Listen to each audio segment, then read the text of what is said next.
What's going on? My name is Joshua George. I'm a freshman here at UT Tyler, and today we're going to be making caramel.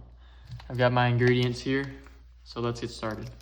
Alright, so to start I got 1 cup of water we're going to add to this pot, and we're going to get the heat going on about medium-high.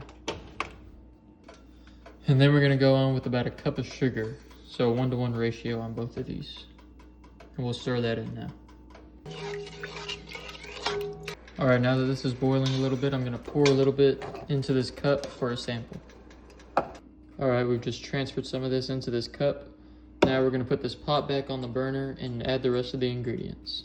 Alright, now that it's boiling and it's slightly darker, I'm going to take it off the heat and I'm going to add 6 tablespoons of this butter into it. Also, just to clarify, this is salted butter, so I will not be using salt.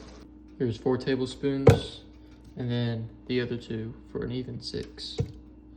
Now we're gonna stir this until it melts. Alright, our mixture is finally starting to darken up a little bit.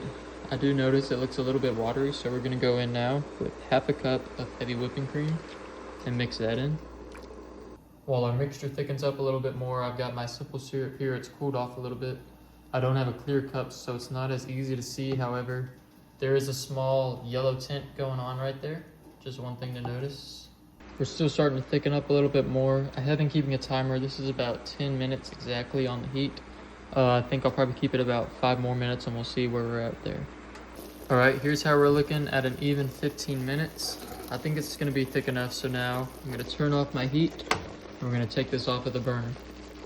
Now that this is cooled down, I'm going to pour it into a pan and then we're going to give it a little bit of a taste test, see how good it turns out.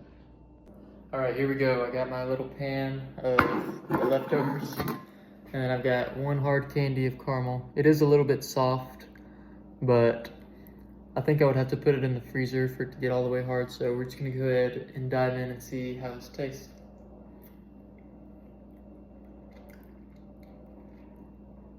Okay, that's actually not that bad.